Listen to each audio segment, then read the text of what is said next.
Yohanes Paulus II lahir dengan nama Karol Józef Wojtyła pada tanggal 18 Mei 1920 di kota kecil Polandia. Masa kecilnya penuh duka.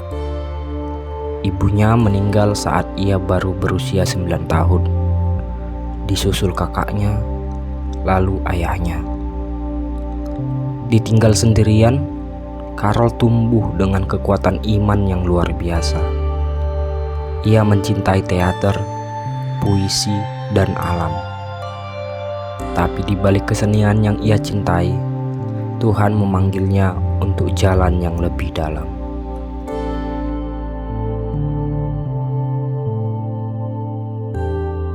Perang Dunia Kedua mengubah segalanya. Saat Nazi menduduki Polandia, Karol menjadi buruh kasar di tambang dan pabrik kimia, hanya agar tidak dideportasi ke kamp kerja paksa. Namun dalam keheningan dan tekanan, ia tetap belajar filsafat dan teologi secara rahasia. Pada tahun 1946, ia ditahbiskan sebagai imam. Karol dikenal sebagai pribadi yang cerdas, terbuka, dan penuh kasih. Ia diangkat sebagai uskup termuda di Polandia di usia 38 tahun. 10 tahun kemudian, ia menjadi kardinal.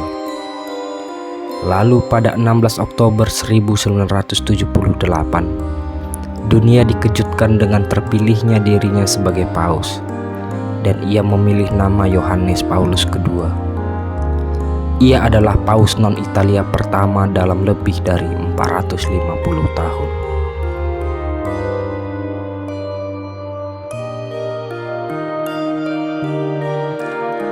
Sebagai paus, Yohanes Paulus II adalah jembatan bagi dunia.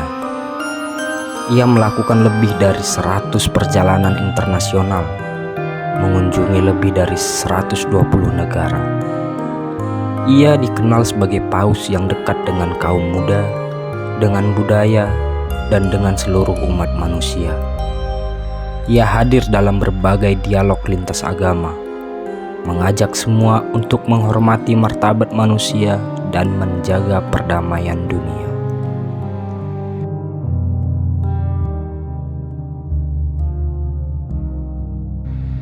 Salah satu momen paling menggetarkan adalah ketika ia ditembak dalam upaya pembunuhan di lapangan Santo Petrus pada tahun 1981.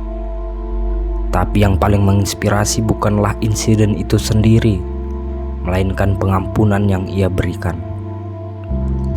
Ia menemui penyerangnya Ali Agca di penjara dan menggenggam tangannya. Dunia menyaksikan kekuatan cinta dan belas kasih dalam bentuk paling murni. Meski tubuhnya melemah karena Parkinson, Yohanes Paulus II tetap muncul di hadapan umatnya.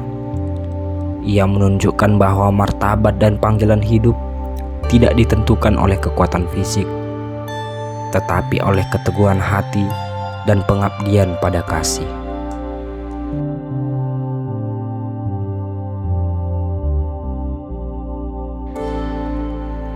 Yohanes Paulus II wafat pada 2 April 2005. Dunia berduka.